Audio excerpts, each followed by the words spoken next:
I'm here as a representative of the sort of the economic side, together with Andrew, who's going to talk a bit later. But I'm also here as a representative of the happiest country in the world. And that's basically what I'm going to talk about. What is it that makes Denmark so particularly happy compared to both the rest of the world and, of course, also compared to Bulgaria? Now, Denmark is the happiest country in the world in virtually all surveys, or at least all proper surveys. And it's been the happiest in the EU since 1973. So the questions are, what are those special features that make Denmark so livable in some sense? I just want to start by showing you this picture. This is the Eurobarometer survey. It's conducted every fall and every spring. And that is the difference on a 4-point scale between France and Denmark. Note two things. France is a rich, democratic, well-functioning country, as Denmark is. But there is a major difference here. And the other thing is, that difference is stable over time. So basically what we want to look at, what we are looking for to explain Danish happiness, is something that is also stable over time. It's not something that happened today or happened a year ago. It's something that's been there for the last 40 years, at least.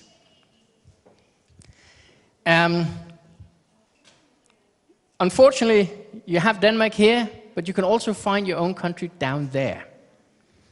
This is a group of EU countries and other rich countries. So in the EU, only Lithuania and Albania are worse off than Bulgaria. I'm sorry about that, but that is actually your own answers in surveys. So this gives you sort of an impression of the differences here. This is a typical 10-point scale where Bulgaria is right around 5.2 and Denmark is 8.3. This is the way. And this is diving a little bit deeper into what are we talking about. So this is the scale from 1 to 10 in Bulgaria and in Denmark. The typical Bulgarian answers 5. A lot of people below 5, and not that many people above 5. The typical Danish answers are either 8 or 10. It's the same question, it's the same scale, it's ordinary people. So you have two things that you want to be worried about. The first one is, why aren't more Bulgarians in the top half of the scale? The second is, and that is a slightly different question, why are so many Bulgarians in the really, really bad part of the scale?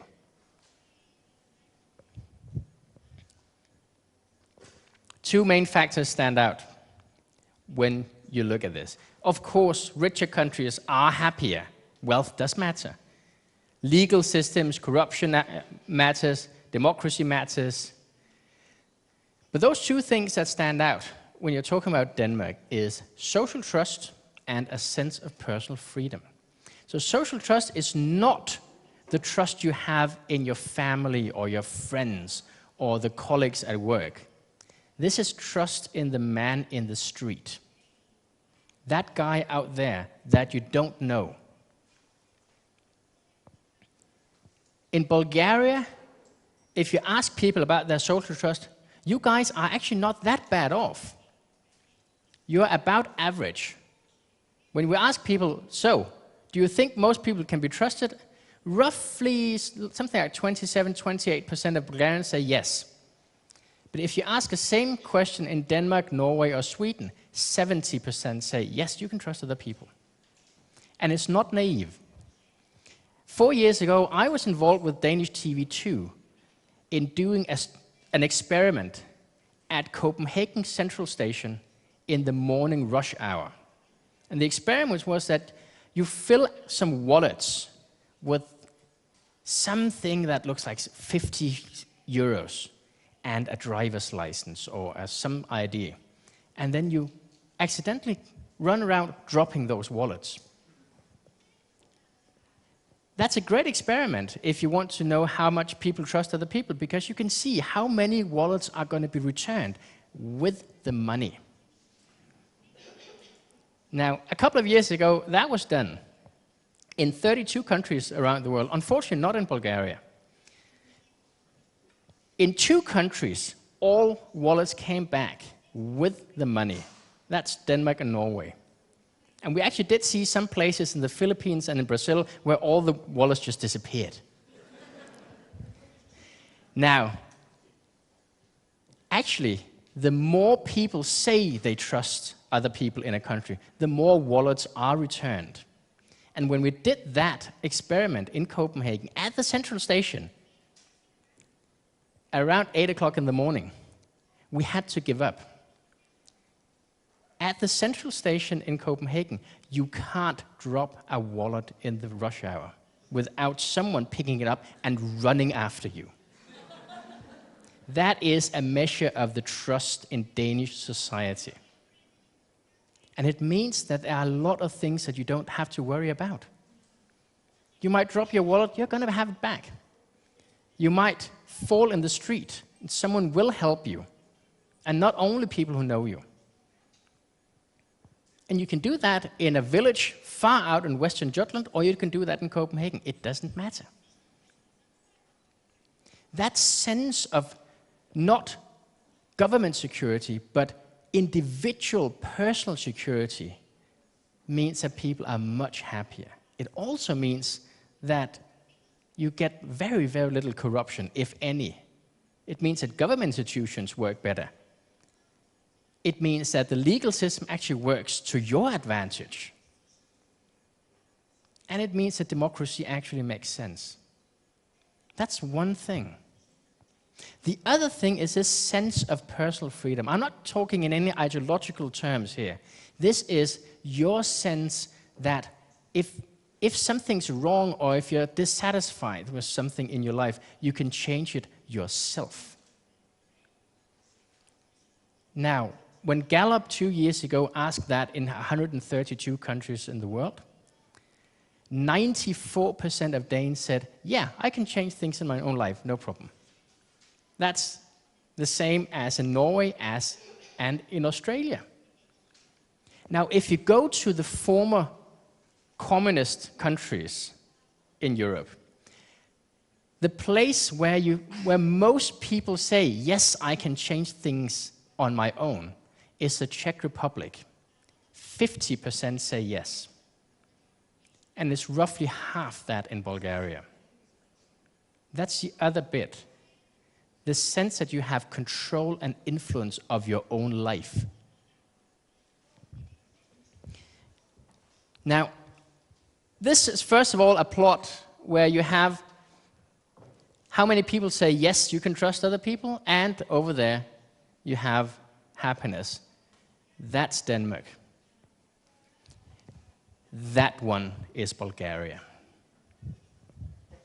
And you can see in general, with one odd exception, more trust means more happiness. I should stress that odd exception there is Turkey. No matter what we do with these numbers, Turkey just looks odd. So, this is quite clear. Across the world, you can even do this experiment across American states. States where more people say, yes, you can trust other people, are happier. This is then this sense of personal freedom. Again, Denmark up here, Bulgaria down there. This is a slightly different question from the Gallup question. Again, more personal freedom, more happiness. Controlling things in your own life makes a difference. And actually, if you think that you can change things yourself, you don't have to do it. The sheer knowledge that you can change things is actually enough to make you much happier. Now, this isn't just at the country level. This is ordinary Danes and ordinary Bulgarians. So that bit there is The third that are most pessimistic about being able to change their life. This is the third that feels that there's a lot of personal freedom in their life. And the columns here are just deviations from the average. So how much more happy are you relative to the average? Note, the third of Bulgarians here who think, yeah, I can change things in my own life relatively easy, are about twice as happy as ordinary Bulgarians. One of the fun things we can see is that these differences here are much larger in Bulgaria than they are in Denmark. In Denmark, most people are really happy, and you live among happy people, so there's not much room for improvement for the average Dane. For the average Bulgarian, it's quite a lot of room for improvement. The other thing is this one, social trust. These guys say, no, you can't trust other people. These guys say, yes, you can trust other people. Again, note, the differences here are much larger in Bulgaria than in Denmark. Probably one of the reasons why these people who are not trusting are quite happy is that they live among a lot of other people who are trusting. So even if you don't trust other people, the sheer fact that you live among people who are trusting and trustworthy makes your life easier. Now, is this a good or a bad situation? Well, if you want to be a pessimist, look at the trust scores. If you want to be an optimist, look at the personal freedom. Regardless of what you do, one thing that we know from the last 10 years of research is that communism destroyed both things. If you look at Western and Eastern Europe, just compare these things, all other things being equal, if you ended up in the wrong half of Europe after World War II, about 10 percentage points, 10% of the population less than ordinary would be trusting. So imagine there that you just imagine that Bulgaria had ended up in Western Europe instead of Eastern Europe. You would have had a trust level roughly the same as in Germany. Now you just have the average of the world. The same with the personal freedom. Communism destroyed personal freedom. Communism, Soviet communism, was about that you guys should not change things yourself. The system would do that for you. So where's the silver lining here? Well, if you look at personal freedom in Bulgaria, young people are much more likely to say, yes, I can change things in my own life. Basically, Bulgarian society is moving in the right direction. Old people are not likely to say they can change things in their own life.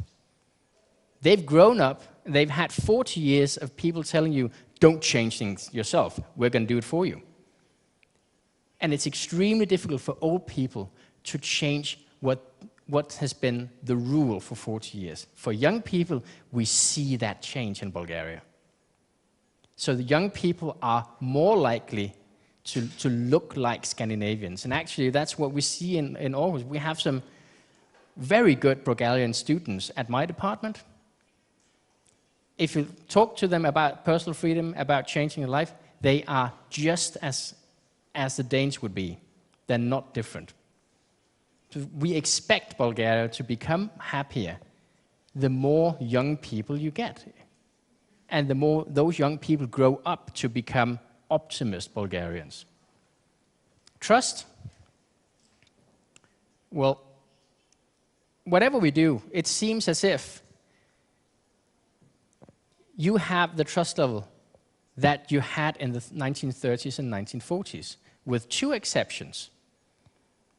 If you ended up in the communist bloc, you're less trusting, and I can't help saying this in Bulgaria, monarchies are more trusting.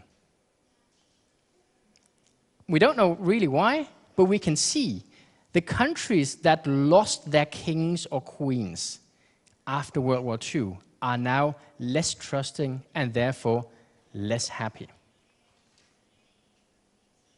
So I'm going to end by thanking Queen Margrethe of Denmark for creating a little bit of trust in my country and therefore also a little bit of happiness. Good. That's my talk. Thank you very much.